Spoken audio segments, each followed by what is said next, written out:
Ah bah l'élevage c'est hyper important parce que c'est la base de tout quoi. Et en bovin lait, ouais, on a perdu un tiers des fermes en 10 ans soit. Dans le département de l'Ain, ouais, c'est quand même énorme. Je suis en GAEC avec mon conjoint du coup. Nous on l'a racheté en 1er janvier 2023, on s'est installé. Donc avant nous c'était Christian, il était tout seul avec à peu près 33 vaches. Donc on passera en bio le 1er janvier 2025. Avec un tout petit peu plus de vaches, mais en essayant d'avoir que 33 vaches tout le temps à la traite parce qu'on n'a que 33 places. On a une dizaine de prairies temporaires et 5 hectares de céréales, et tout le reste en prairies naturelles, sur une totalité de 92 hectares exploités. De toute façon, on est 100% autonome surtout, hormis le sel qu'on achète pour les vaches, quoi. Donc le lait, pour l'instant, il part chez Sodial.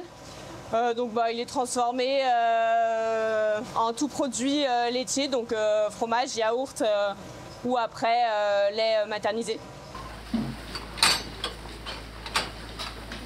Le maire, quand on est arrivé, il était content que la ferme soit reprise. Sur le village, on n'est plus que 2. Un vache laitière. Il y avait une école d'une seule classe, il n'y a plus d'école. Le cédant, il nous raconte toujours qu'il y avait jusqu'à 5 bars, il n'y en a plus. De toute façon, on voit qu'il y a de moins en moins de fermes, moins en moins de vaches dans le département de l'Ain, mais même au niveau de la France, quoi. Malheureusement. Du coup, sur 660 fermes en 2010 dans le département de l'Ain, il n'y en a plus que 437 en 2020. Ouais. L'année juste avant où on s'est installé à 6 km d'ici, là où notre fille va à l'école à côté, il y a une ferme de 110 laitières qui a, du jour au lendemain, qui a dit qu'ils arrêtaient le lait. Les fermes laitières qui arrêtent en plaine plus bas, là, en général, des fois c'est transformé en vache à viande, mais après souvent ça part pour des chevaux ou pour des friches, hein, toutes les parcelles qui sont pas bonnes. Et tout ce qui est des belles parcelles, ils enlèvent les haies, ils enlèvent les arbres et puis ils font de la grande culture dessus, quoi. Mais oui, l'évolution du paysage a énormément changé, hein. Mais même chez nous, hein, entre 1950 et maintenant, il y a, je sais pas, énormément de surfaces qui sont enfrichées, hein. Sur Géoportail, on voit bien l'évolution. Vous donnez à manger les grosses ? Ouais, un monde sans élevage qu'avec des céréales, ça serait hyper compliqué, quoi. Il y aurait que des intrants ou aller importer du fumier d'ailleurs, mais ça coûterait des sommes astronomiques, quoi. Et puis même la vie du sol, un engrais chimique, bon ok, ça à un instant T, ça va nourrir la plante et ça va la faire pousser, ça il n'y a pas de souci, mais ça va pas nourrir le sol, quoi. Dans l'Ouest, il y a beaucoup de fermes en vaches laitières et du coup il y a des problèmes aujourd'hui, notamment d'algues vertes, parce que ça concentre tous les fumiers, tout ça qui reste là-bas, quoi. Et avec les porcs et les vaches, il y a trop d'animaux et il n'y en a pas assez ailleurs, quoi. Il faut importer de la nourriture. Donc ça fait du transport, puis de la pollution, alors que ça serait plus réparti. Bon, il y aurait toujours des zones de déficit, mais il y aurait moins de transport et moins de pollution par rapport à ça. Les prairies sont quand même intéressantes pour la gestion de l'eau, parce que le sol est toujours couvert, donc elles captent la moindre goutte qui tombe, donc ça évite tout ce qui est ruissellement et ravinement.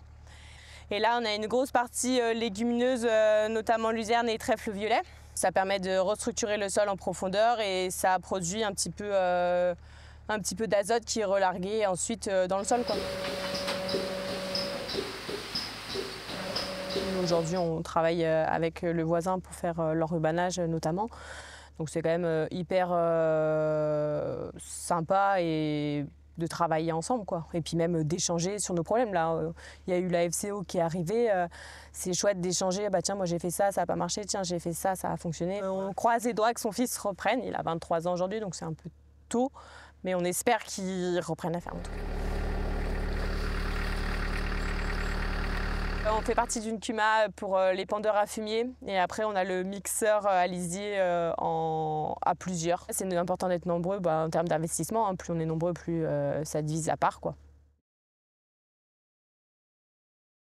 C'est sûr que ça reste compliqué, quoi, parce que aller chercher tout le monde, ça a un coût, quoi. Pour remettre de l'élevage laitier, il faudrait aussi que les laiteries un jour se mutualisent pour réduire les coûts de collecte, quoi. Puis en plaine, du coup, il n'y a pas forcément, même si c'est des contextes favorables pour faire de l'élevage, parce que c'est tout plat, mais il n'y a pas forcément d'aide. Et du coup, il n'y a rien qui incite à continuer à faire de l'élevage, quoi. Alors que en montagne ou en zone un peu plus montagneuse, on a une petite aide compensatoire qui est pas négligeable, quoi. Entre autres l'ICHN, qui n'existe pas en plaine, quoi.